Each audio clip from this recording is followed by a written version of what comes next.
Kia ora, Nihao, and hello. Welcome to the Chiwi Journal podcast. I'm your host, Cambell Yang.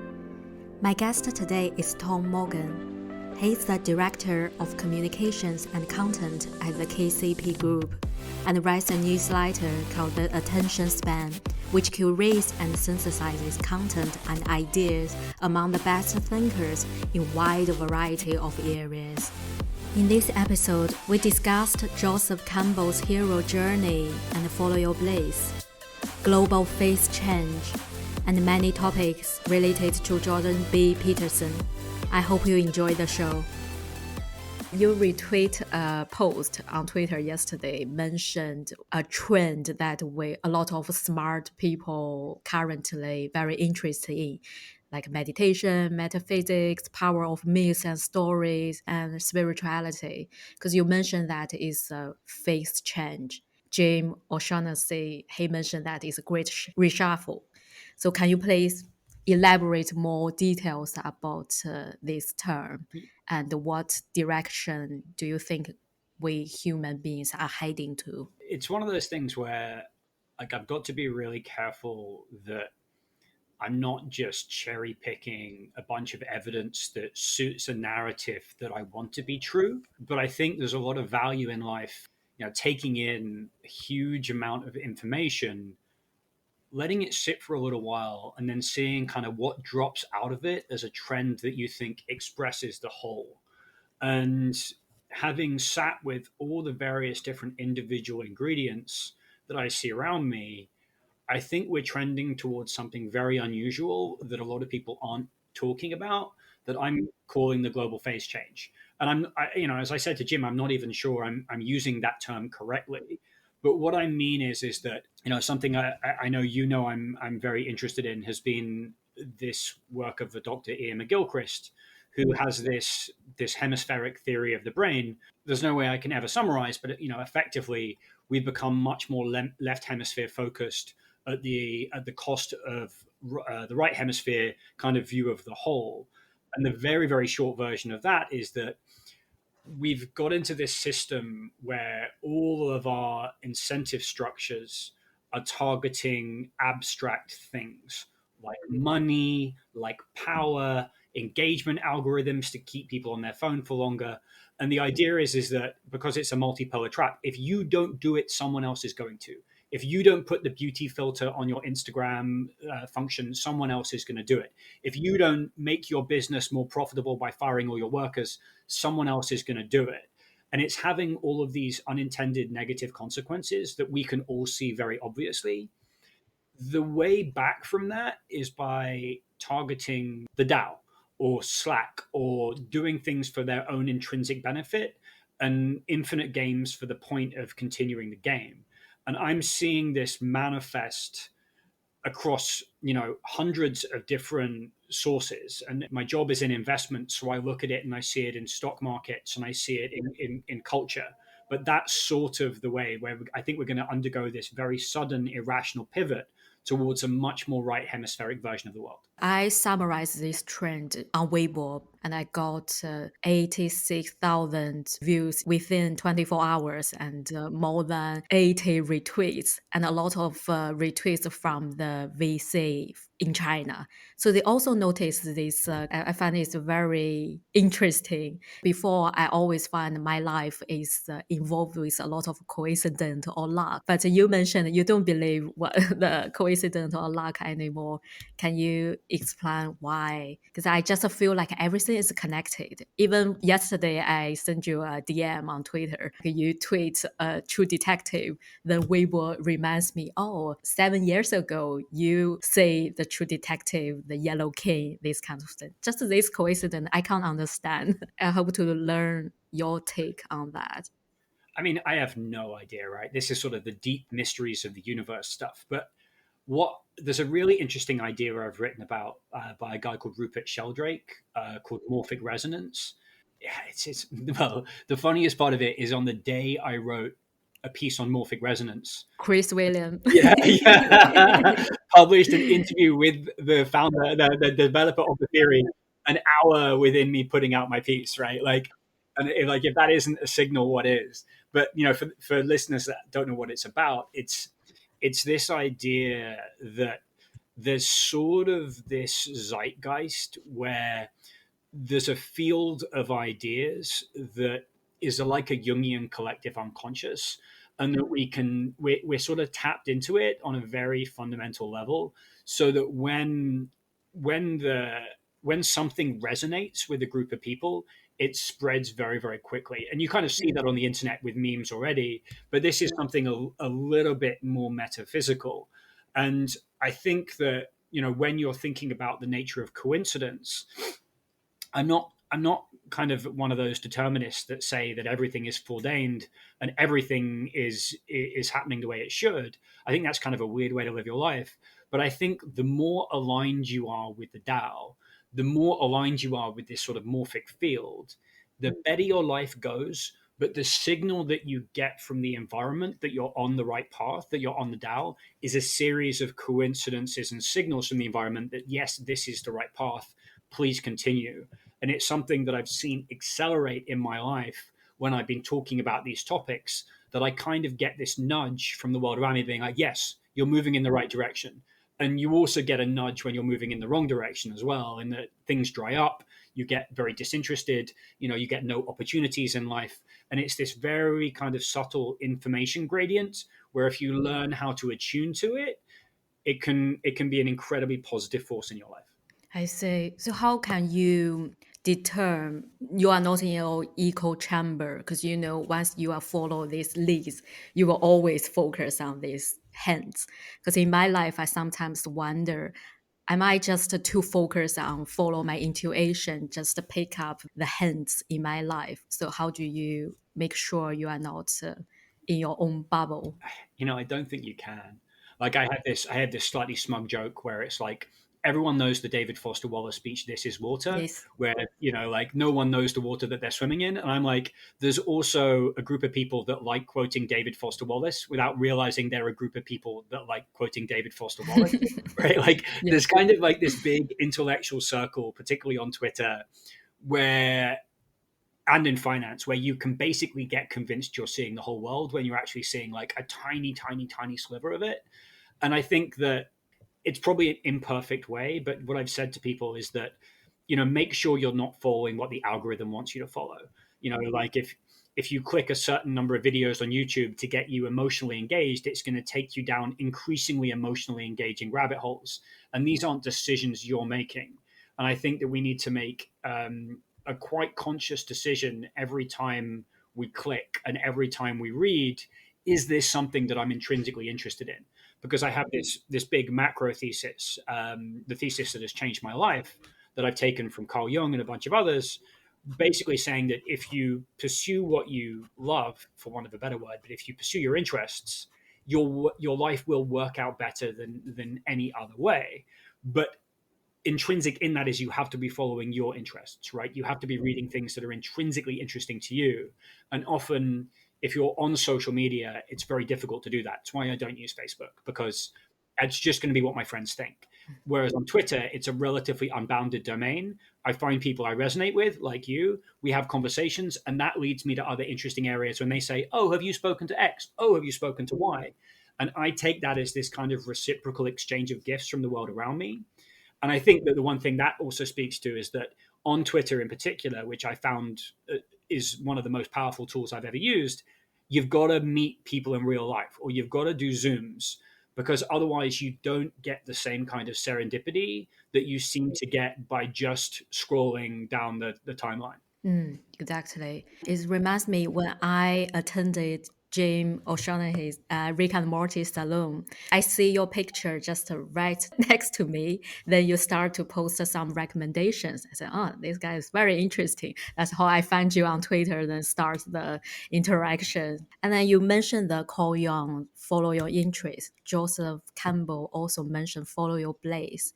So I'm very interested in your own hero journey. Can you walk me through your career path and how do you become who you are today? Well, I'll give you the short version because I don't think my story is all that interesting. I spent 15 years on Wall Street in London and New York, and around about what must have been 2015 now, I think. I moved to a new firm. I spent a couple of years there, and I sort of slowly lost interest in what I was doing, but I kind of stuck around because I was being so well paid. And then eventually, like, I realized how damaging that was for a lot of people in life, and actually particularly in finance, because the compensation is so high and the lifestyle tends to be, relatively high end. It becomes very, very difficult for people to pivot in midlife. And in fact, going back to what we were just talking about, it's very interesting to watch people once they've lost interest in what they're doing. If you regard your interest in something as an indication of how much growth it has for you, if you lose interest in what you're doing, it's a sign you need to move on. But our modern job market, particularly sort of for people my age in their 40s, is not set up for that. Given you acquire a skill base in a certain area and then you need to move on, but often you get pigeonholed in your particular area and at your particular comp level. It's almost impossible to pivot. So anyway, I decided, I think very naively, to leave without a plan. So I just left my job and I was like, the universe will provide. The universe did not provide. I made a series of increasingly bad decisions with my career, with my life. I spiraled down and down and down, became more and more and more desperate. It was a very, very, very difficult and dark period for me. Mm-hmm. But all the way through that time, I was reading a lot of spiritual content, sort of more out of desperation that someone's going to have the idea that's going to free me from this prison. And one of the things that Carl Jung's one of his sort of main disciples, Mary Louise von Franz, talks about is that there's this stage in the individuation of a human being where the small self that always acts from the illusion that it's in control gets put up against a wall, and it's get put in a situation it cannot get out of, and it cannot think itself out of, and that's supposed to produce this situation of surrender where the larger self can come through. And I think a lot of people get very desperate in those situations and often kill themselves or do very, very stupid things, when I think that the psychological meaning is just for you to give up. Because eventually I hit rock bottom. I gave up. The rational prison for me was that I felt my next move in life, because my previous skill set was on Wall Street, it had to be meaningful. So I spent time training to be a social worker. I spent time being a Jungian analyst, all these different meaningful careers that I don't think I was going to be very good at. And what was funny is that, the universe, for want of a better word, kept closing off these paths to me very aggressively. And I was like, why is this not working out? Why am I not getting this job? Why am I not getting accepted for that job? Why do I find this so boring when it's what I should be doing? And eventually I just gave up, and got a job back in finance. But while I was doing that job, I kept writing and I kept synthesizing. And the stuff that I'd been doing early on in my career was just doing lists of insights. So I developed this kind of pattern recognition skill for what people in finance found interesting. And then after my breakdown, I basically started synthesizing. So instead of just listing, I started pulling the ideas together increasingly and finding the commonalities between them. And now what I try and do in my writing at a relatively early stage is identify universal patterns, knit them together, and sort of create this synthesis. Because if you can find universal patterns, by definition, they recur at all these different levels. And the more you read, the more they recur. And you're just like, oh, that must mean something. And so what I've been doing now is, I was very, very, very lucky. So you can look at luck or you can look at coincidence, right? Yes. So I wrote a lot, and I wrote a lot about sort of spirituality and embodiment, and I got zero responses. No one gave a shit, right? And then the moment I combined my writing with what I knew about, which was investing, I immediately got offered a job to do my dream job, right? And there's this really interesting sort of, again, Taoist concept of follow your bliss, but it has to be what the world needs, right? You have to be meeting a need of some kind. And I think that's something that people really misinterpret. In fact, for reasons I can elaborate on, I think follow your bliss is one of the most misunderstood pieces of advice ever. because it's very, very, very, very difficult to do for all number of different reasons. But if I was doing things that I thought the world needed, and the world was telling me I don't need that. I was trying to go to jobs that I thought the world needed, and the world was telling me, no, you don't need that. And the very moment I walked towards it, things opened up. And since this point, the more confidence I've had to talk about topics that are interesting to me, the wider my distribution has got, and the more people that have taken an interest. I think because they've resonated with the topics that I'm producing, as have you. So when you get your current job, do you feel like it's like aligned with your value and your skill set altogether? And you didn't fight very hard to get this job, but this job kind of pick up you. Yes, exactly right.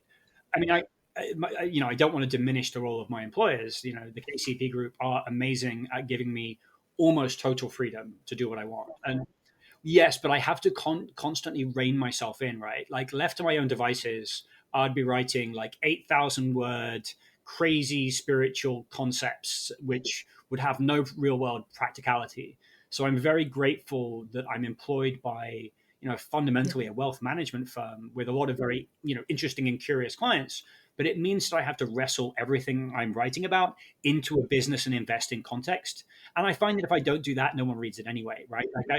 So it's sort of, again, you have to get this balance right of interesting concepts, but with some level of It practical also applicability. resonates with my story. I used to work in finance for 3 years, but my body kind of reminds me that's not your world. You need to pursue the other way. I quit my job like without the next plan twice. When I was working in big corporate, it's all my body's reminder.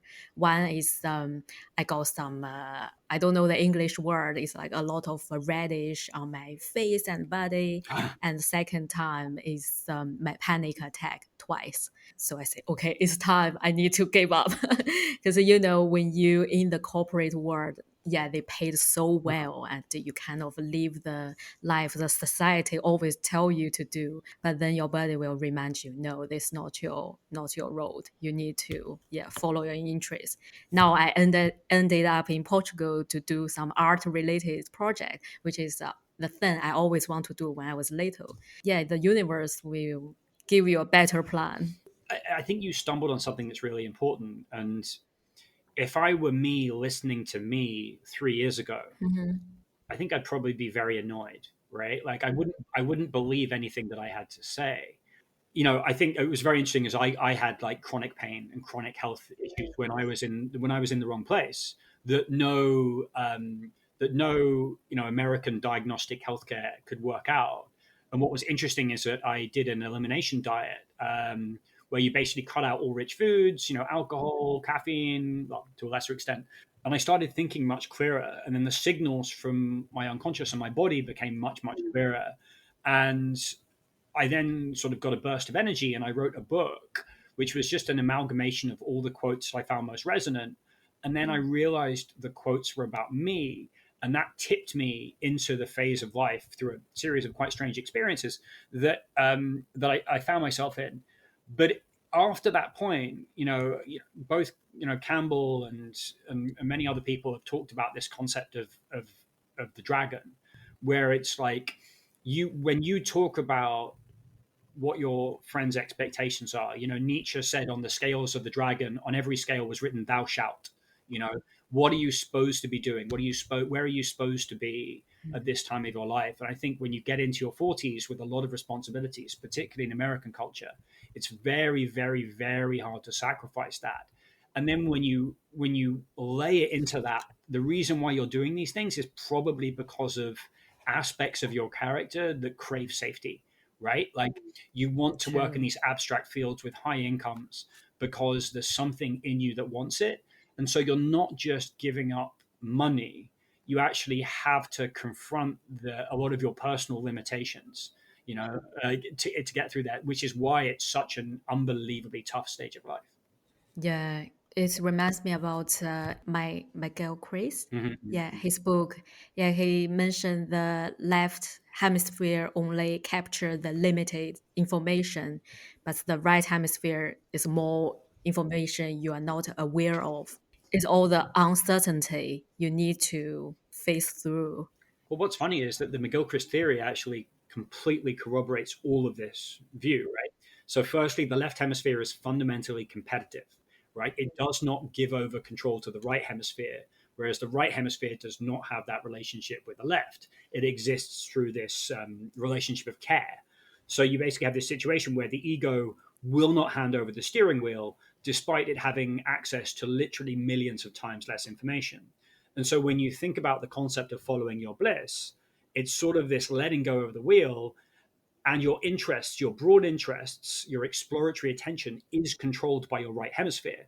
So what you're doing is you're saying, I don't know how this is going to work out, but I know that if I follow my interests, it will work out better than I thought it would. And Joseph Campbell says, doors will open where only there were walls. And I love that phrasing because that's sort of what we're talking about, is that there is this process of surrender and faith. Although I think that word is very loaded, but there is this surrender and faith that comes with it, and the cost of that is high. The cost of that is certainty. The cost of it is like, I do not know where I will be 1 week to the next, and I do not know how much money I'm going to make, and I have no level of certainty across anything significant. I have enough certainty, I have a salary, which is a better place than I was in, but that is the bargain that you make in order to live this kind of life, and it's not for everyone. Exactly. Yeah. I think this very connected with the Eastern philosophy because my grandparents they studied a lot of Dao De Jing, I Ching. They always say the surrender because every when I was little they told me some stories about a cultural revolution. They are the survival from the cultural revolution. They are very intelligent and they graduated from very famous university, and a lot of their peers they got killed or they killed themselves during cultural revolution, but they surrender. We will let the universe lead our way. But when I was little I thought there, oh, this is not a rational explanation. You can't just take your destiny to some higher power because I can't understand that. But now when I grow older, I kind of experience the same thing. Every time I want to control my life, it's just failed. But if I surrender, let my right hemisphere lead me to the unknown, it works very well. Well, there's something I don't understand, right? Which is that it seems to be this three-stage process that is one of those universal ideas that you just see recur every single place you look, right? Which is that there's a process of, so in the course of someone's life, right? When you're a kid, you're completely in the flow, you're completely relaxed, you don't have any of the same kind of concerns. Then you gradually get more and more powerful, but more so more and more abstracted, right? You get this sort of this egoic control of the world, and if you take it too far, you try and control too much and it kind of breaks you. And so you have to go into this third stage of life where you let go again, but you let go again in a way that you can co-create with the environment. So your ego is strong enough to act in the world, but it's acting in harmony with the world. And that's this concept of the Taoist sage that makes these tiny interventions which positively influence the whole system, which you can't do when you're a kid because you don't know what you're doing when you're a kid. You can't do when you're in middle age because you're still trying to force your will on the world. But that cadence makes me wonder that we should go easy on people that are kind of grinding it out, because maybe there's a stage of your life where you need to be doing that in order to make your ego strong enough that it can then act in the world in a positive way. But I've read so many different perspectives on that. I don't know which one is the right one. So when you mentioned you were in your 3 years like wandering around, did you self-help you or your friends or other people or books help you most? Because I do say I don't know how to explain that. Because a lot of people when they are wandering around, they sometimes just give up on themselves. But for me, when I had that body reminder, I was like a drowning person. I'm so eager to save myself. I don't know what's your situation like. What's your survival intuition lead you? I don't know. It's a really hard question to answer because I don't think I've ever been asked anything like it. I mean, during the very, very, very darkest time, I gave up alcohol and caffeine and basically anything but like cold vegetables for a year, Wow. because I had this view that if I was supposed to be getting signals from the environment as to what my next move was, I better be seeing that clearly.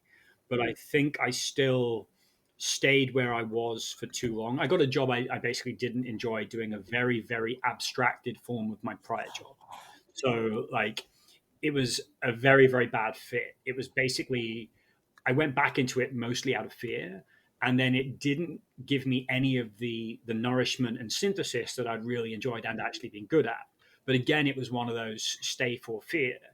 But I was there being like, right, I need to get the signals clearly. But the signals were telling me for like, like a year, get out, get out, get out, get out, get out. You're in the wrong place.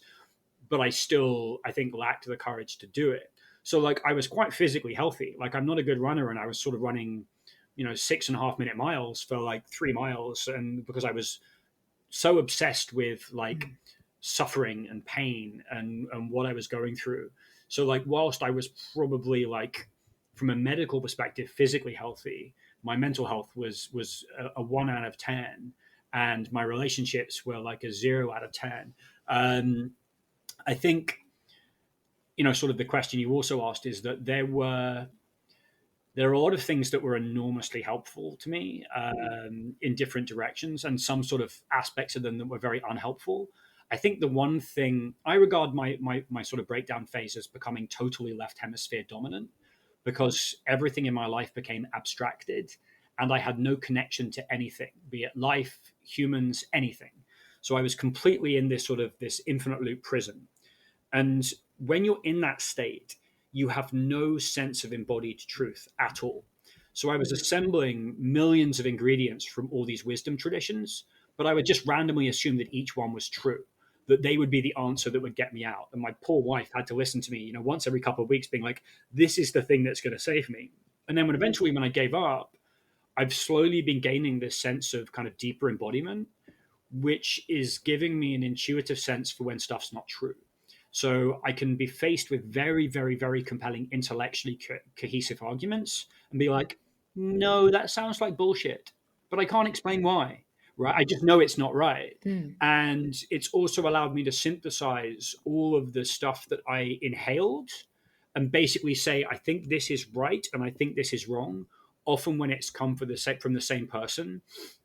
Because I wrote something this weekend which sort of was aimed actually at someone I think that we both find very interesting, which is Jordan Peterson, where I think you go through this stage a bit like that childhood to adulthood stage with people in your life when you're in trouble or when you're learning, that you accept them as your guru initially, then you deconstruct them and kind of reject everything that they say because they say things that you don't agree with or you think are stupid. And then once you gain a bit of maturity with it, you're like, actually, here are the things this person said that I think are true, and here are the things that I think are false. And I'm not going to throw this whole person out just because they say a bunch of things that I disagree with. I see. Yeah. You mentioned Jordan Peterson. During the lockdown, I found his book is kind of my spiritual support, because my friend, he translates Jordan Peterson's first book, 12 Rules of Life. And last year, my friend asked me, do you want to participate in this project, translate Jordan Peterson's new book? I said, yeah, hell yeah. Yeah, let's do it. Through translating his book, I've found, his second book is more full of compassion compared to the first book. So what's your thoughts on his first and second book? Have you seen the changes he made from the first to second? Yeah, I noticed exactly the same thing actually. I mean, we could literally make this a 15-hour Jordan Peterson podcast. Right?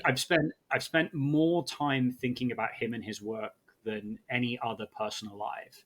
And the problem with it is that like I'm afraid to almost mention him because so much of what he says currently I adamantly disagree with. And a lot of this is kind of selfish on my behalf, right? What I think he's good at in an almost unique way is this combination of psychology and mythology, that he can unpack mythology in a way that's clearly like insanely resonant to millions of people. 250 million people watched his YouTube videos. He sold 5 million books, right? There's something there. But also he gets involved in these kind of culture wars arguments like anti-vaxxing, climate change, lockdowns, And I'm just a bit like, there's enough discourse on these topics. I know I selfishly want you to be something maybe you don't want to be, but if you're going to alienate a large proportion of your audience by playing into this sort of alt-right stereotype, those are a bunch of people that could be getting value from a lot of your work that they won't be seeing because they're going to be so put off by the other stuff. That's sort of how I feel about him. I think it's obviously a lot more complicated than that. I'm actually even more disappointed because the first book is very rigid, right? It's all about the idea of bringing order to the world, which actually, from sort of the McGilchrist perspective, I don't think is necessarily what we need more of. We need a little bit more of the chaos. And there was a lot in his worldview that was defined by suffering rather than beauty, but also self-reliance. It was this clean your own room bucket, right? And then in the second book, there's this passage that moved me to tears because it was so similar to my own experience, which is like, you can't do it on your own. You might have doctors and nurses, you might have family. When your own character fails, you will be reliant on other people and you have to surrender to that. And I found that profoundly affecting because I think that's very counter to a lot of the narratives of today's world. And to exactly what you said, there's a lot of Taoism in his book, a lot of it in the second book. It's about going with the flow, it's about beauty, it's about art. It's much, much more balanced. And so for me, from a purely selfish perspective, and I followed his work a lot less closely in the last 2 years than I did in the years before that. But just scrolling through his Twitter feed, I'm like, ugh, I wish you weren't going to these places because there's still such a need for what your core competency is. I see. Yeah, I won't call it a flaw. Elon Musk and Steve Jobs, they have such a big achievement, but they also have something, yeah, air quote flaws or things people won't accept them as the good person should be. So I see Jordan Peterson also has this part in him. Is this a package? Every human beings they need to be like that. They can't be perfect, but we need to accept the people as the whole package are. Yeah, I think that's it. I think when you grow up, like it's actually like your parents, right? When you're a kid, you look at your parents and you're like, they are literally flawless. And then when you're a teenager and an adult, you're like, oh, my parents are useless, right? My parents know nothing, right? They're terrible people. And then once you get to be a parent yourself or a little older, you're like, oh, my parents were me, right? I'm going to integrate the parts of my parents and humanize them in a way that's much more realistic. And I think that our culture still needs to do that with the people that we deal with and acknowledge their humanity while also understanding that they can be capable of profound truths. Mm-hmm. There's a passage from Jordan Peterson's first book, Maps of Meaning, that's completely insane, that I'm actually writing about for a couple of weeks from now because it's so insanely resonant for me. And it's basically about a hemispheric breakdown that he had early on in his life, where basically when he's in his early 20s, he like debates with people for fun. And then whenever he says something, you remember this? Do you remember in the book? Like No, I can't recall. Sorry about that. oh no, it's interesting that it doesn't seem to come up in a lot of his work. Mm. But basically, he has this major anxiety condition where whenever he says something, a voice in his head says, "You don't believe that. That's not your idea," and he has like a massive panic attack. And then basically, eventually, he doesn't know which side he is. Is he the person with the clever arguments, or is he the voice saying, "You don't believe that"? And so he says he went through this process of only saying things that he believed, which meant that he said almost nothing for a very long time.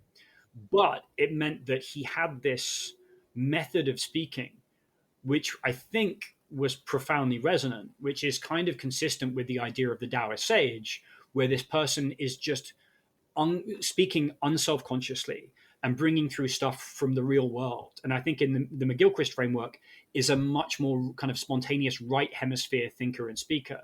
And we can intuitively detect that when people are speaking with their whole person.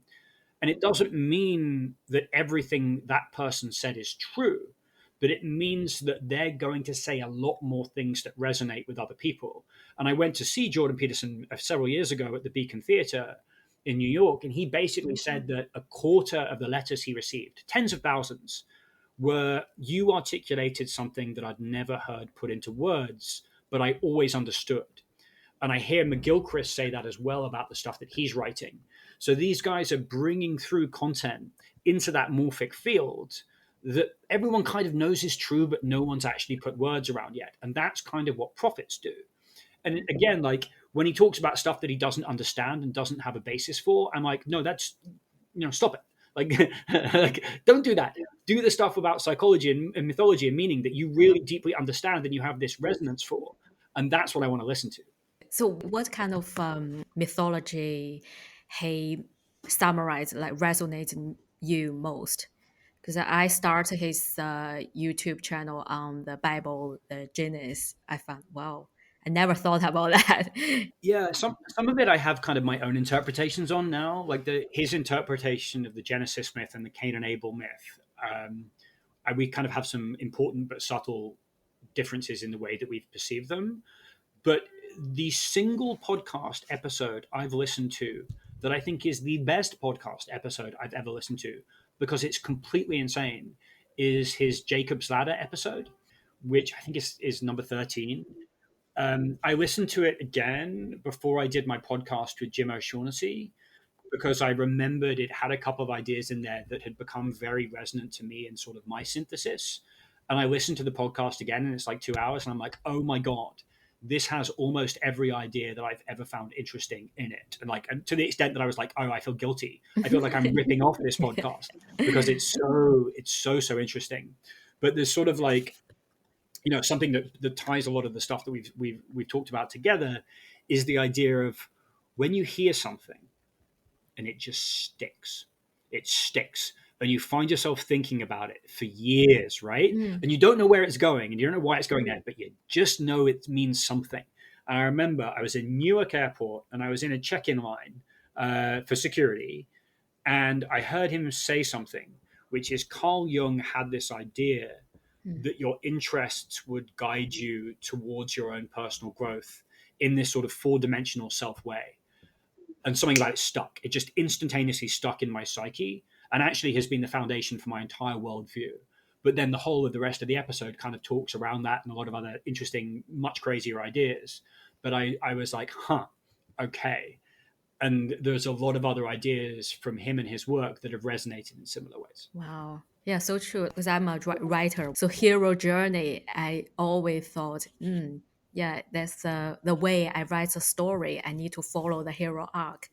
And now it leads me to left and the right hemisphere transition, because you mentioned in the podcast with Jim, the hero journey maybe is from the left brain to the right brain. Yeah, interesting. Just follow it because it's always stuck in my mind. So every time I say this, I'll follow that. Yeah. I mean, I could spend like hours on the hero's journey, but I've been thinking about it in the last few weeks, right? Like, so our right hemisphere is for pattern recognition, right? Mm-hmm. If you're walking through a jungle, you're unconsciously taking in all this information that's not being served to your conscious awareness, right? And if you see the outline of a tiger, your interest is going to suddenly be gripped by it, right? You're going to turn all your attention to it. And then if it's not a tiger, it's just some leaves, you'll move on, right? And I think about this in the context of the internet, which is when someone shitposts or puts a meme out or something that doesn't have much value, you'll suddenly turn your attention to it, but it won't hold your attention because it doesn't have any enduring value. And then I look at the hero's journey, and I'm sort of doing a very subjective analysis at the moment. The hero's journey is basically accelerating in its pace in terms of, I think, by my count, roughly 12 or 13 of the 15 highest grossing movies ever are all hero's journey.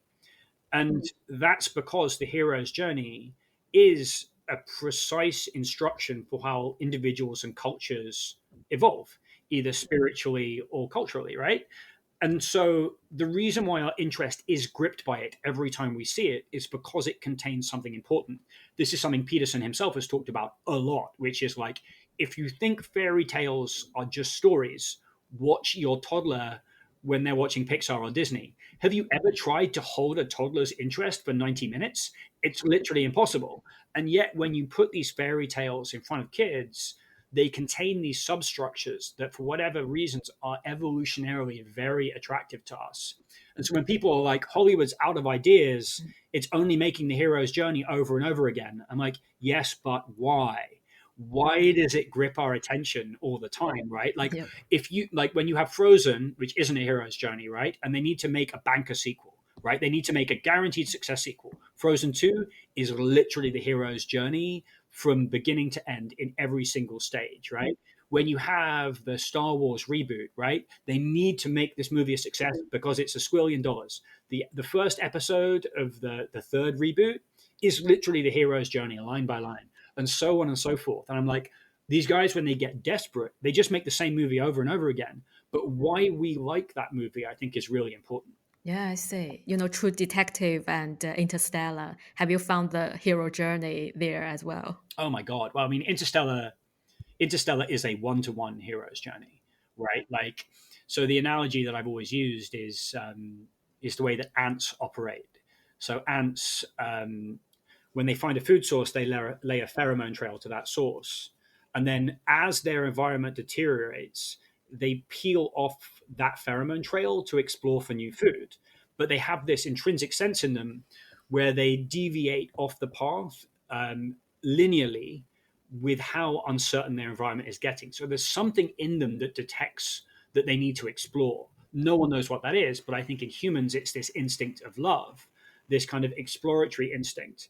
And literally, this is all made completely explicit in Interstellar, right? Like, and it's made completely explicit. And there's even like wonderful little flourishes, like Dr. Mann, his name is Man, Yeah.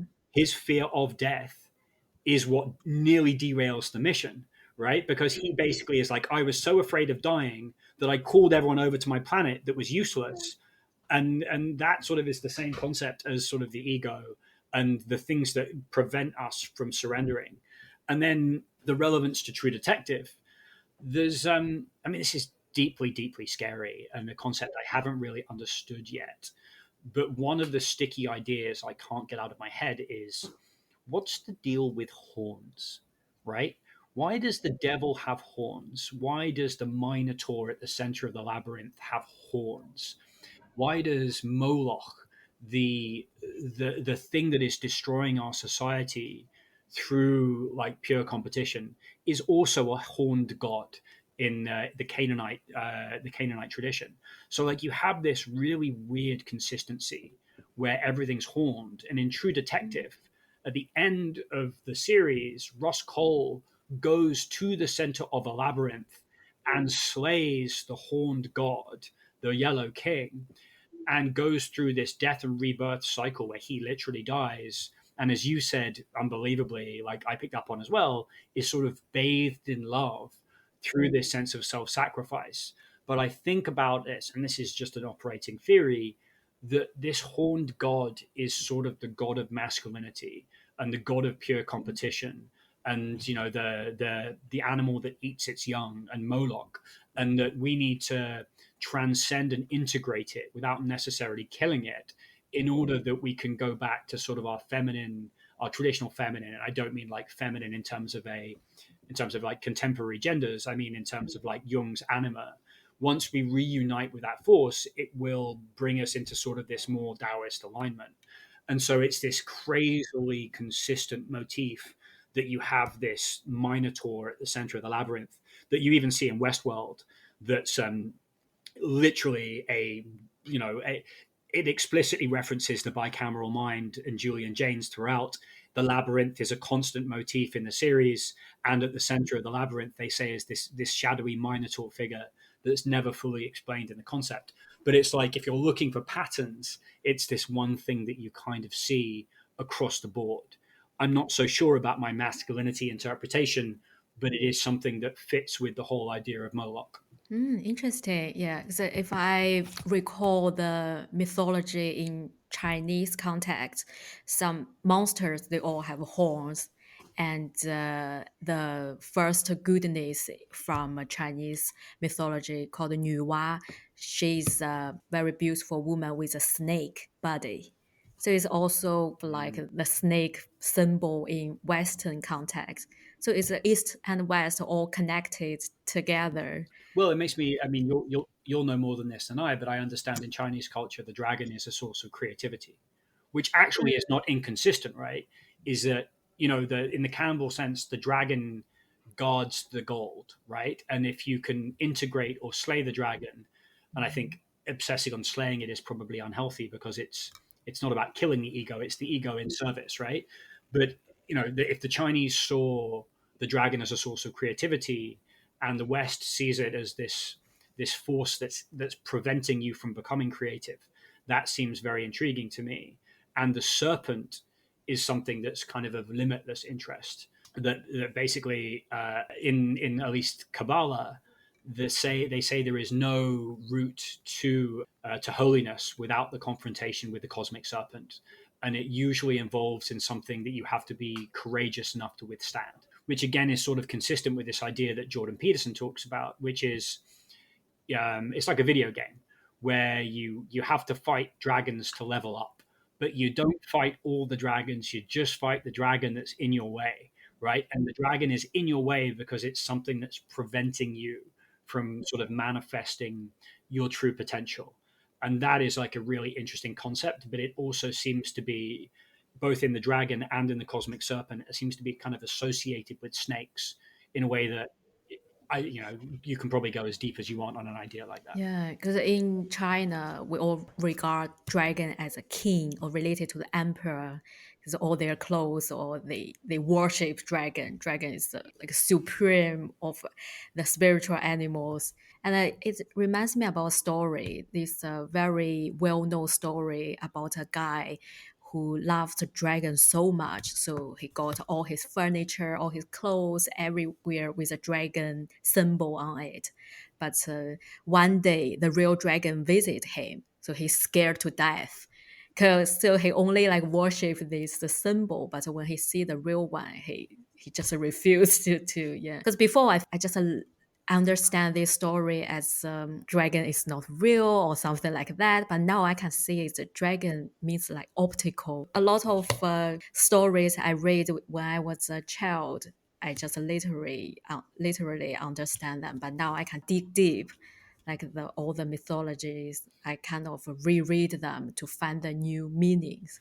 Yeah, it's amazing how, like, because I have a son, like he's 3 years old, so I'm sitting and watching all of the Pixar movies and all of the Disney movies, and it's really interesting to me that like it's almost been like this amazing education because I'm sitting here being like, yep, yep, yep, yep, yep, and you can just spot the motifs as they come. I'm like, oh, that's a call to adventure. Oh, that's Yeah. the refusal of the call. Oh, that's the refer. That's the mentor. Like, and literally, it's just like it's craziness.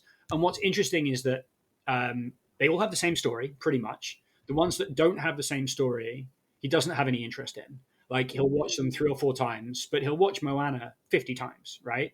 Like he'll watch Zootopia like 50 times. And the ones that have the stronger mythic substructure, he will just watch and watch and watch and watch. Yeah. Have you took him to see the Pinocchio? Pinocchio? Pinocchio. Yeah. I haven't. Jordan Peterson's analysis of Pinocchio, I Yeah. actually wrote a piece on Medium about it, and it's got like tens of thousands of more views than anything I've done like since my current job, before my current job, and it's super crazy interesting. That basically, like, first off, it's the fourth most translated book ever, and you're like, huh, oh, that definitely means something, right? And then like you look at what it actually says, and you're like, Pinocchio, pine eye, pineal, right? In the pineal gland in the center of our forehead, which is associated with spiritual growth, right? That's pretty weird. And then you have this marionette, this puppet, that wants to be a real boy. And so he prays and prays and prays to be a real boy. And then he has Jiminy Cricket, his conscience, which is this very small voice, which is again consistent with the right hemisphere being a much better guide in life, but not really having access to language and usually only saying when you shouldn't do something, which is how we understand conscience. It's how Socrates referred to how his daemon would interact with him. It would say, only don't do this. But Pinocchio keeps lying, which again is something that only the left hemisphere can do.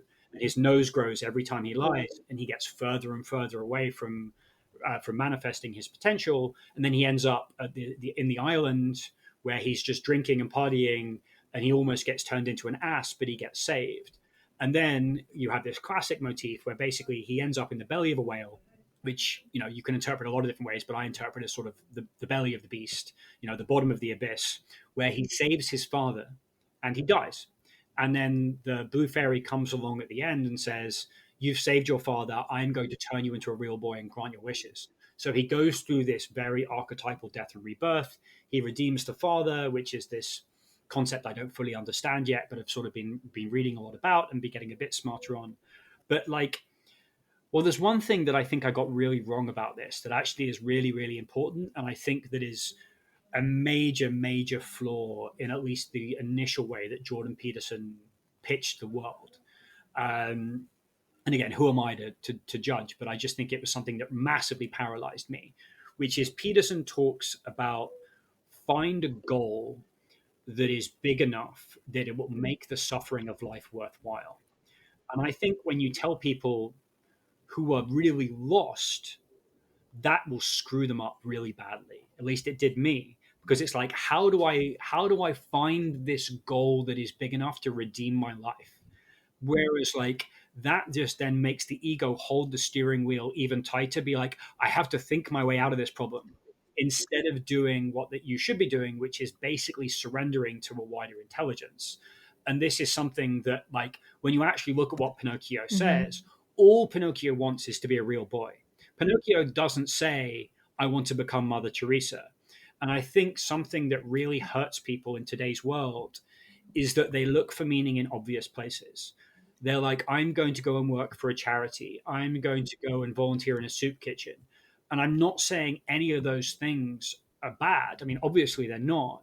But I think what the problem is that, again, you need to be finding where your niche meets what the world needs. And for me, I think the gift that I rejected was my ability to synthesis and to reach an audience that's probably quite skeptical of a lot of these ideas through using my sort of my business angle, right? Once I leaned into that gift and finally accepted it, my life worked out really well. But while I was trying in a very obvious egoic way to bring meaning to others and to sacrifice myself, nothing worked. And I think that there's a danger from the way that at least I interpreted Peterson's work, that you have to have this really big, hairy goal. And I think that's actually the opposite of the way that you should be thinking about things. Do you think people need to do like trial and error journey to just try different things until they know are they on the right track or not? Because I don't think people can immediately know, oh yeah, this is my niche connected with what the world need.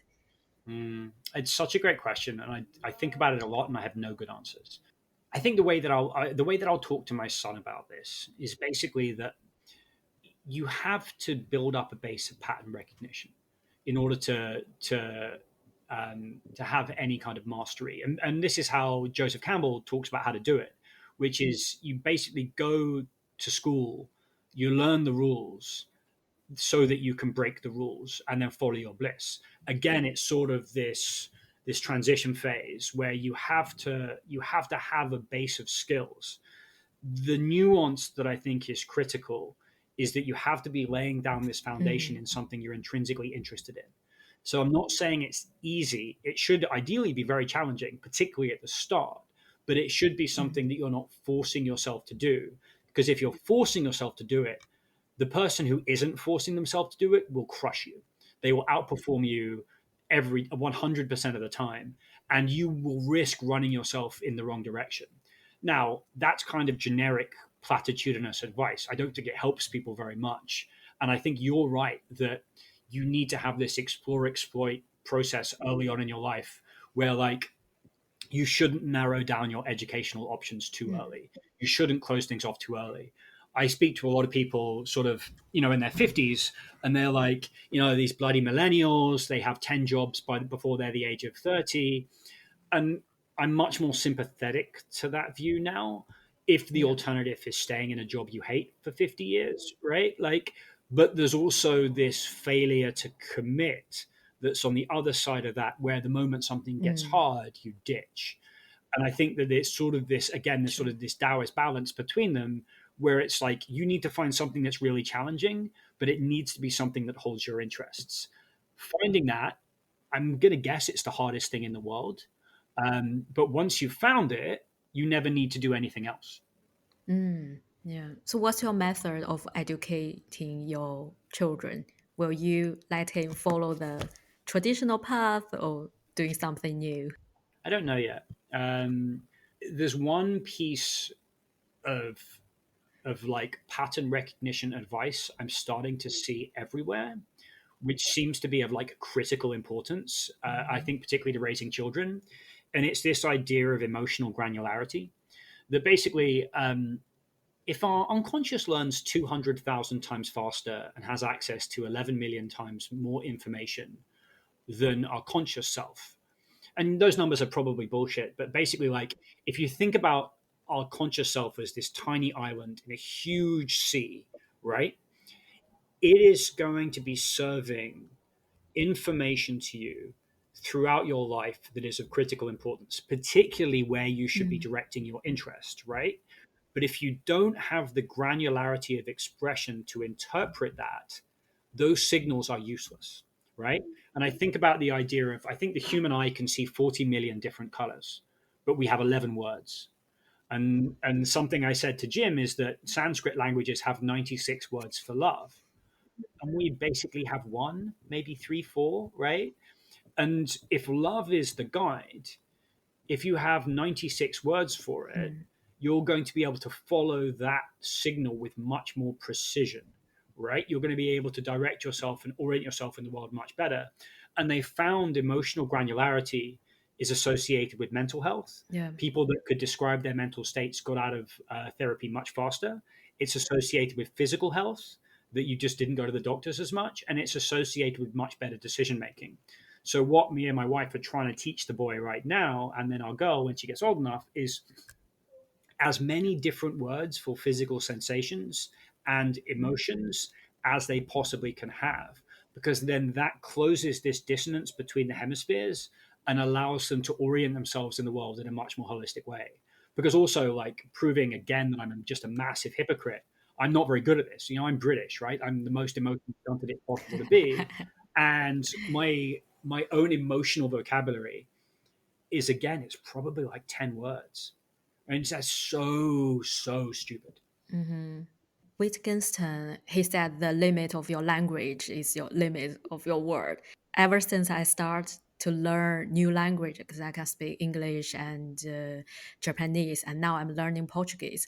So I feel like my mental state is even healthier. I don't know Huh? if it's language affect my thinking or whatever. Because as you mentioned, yeah, once you have more words to describe your feelings or your thoughts, you probably have a more wider world view.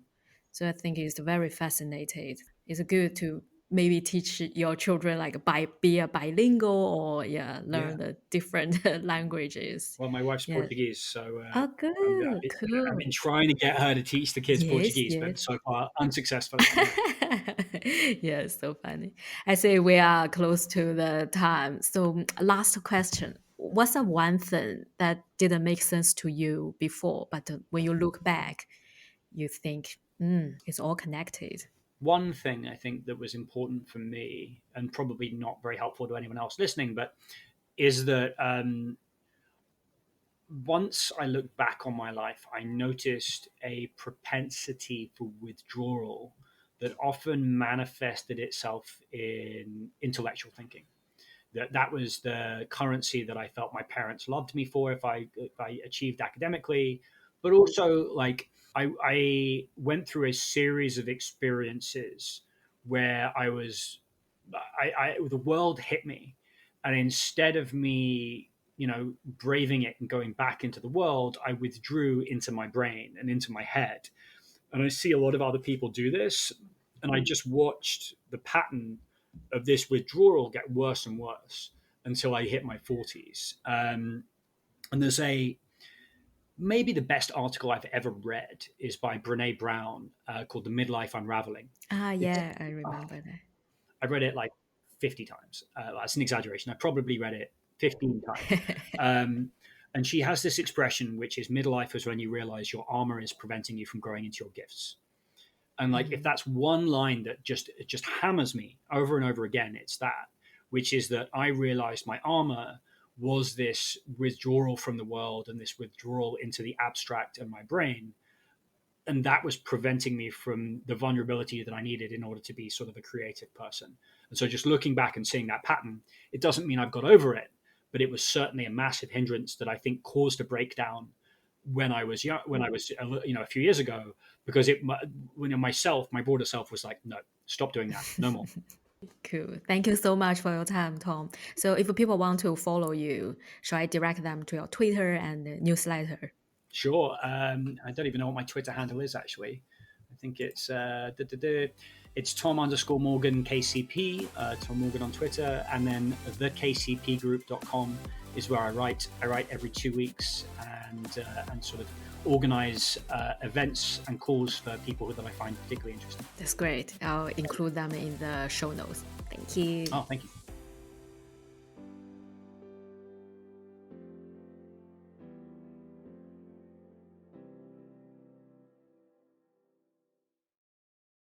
Kia ora, Nihao, and hello. Welcome to the Chiwi Journal podcast. I'm your host, Cambell Yang.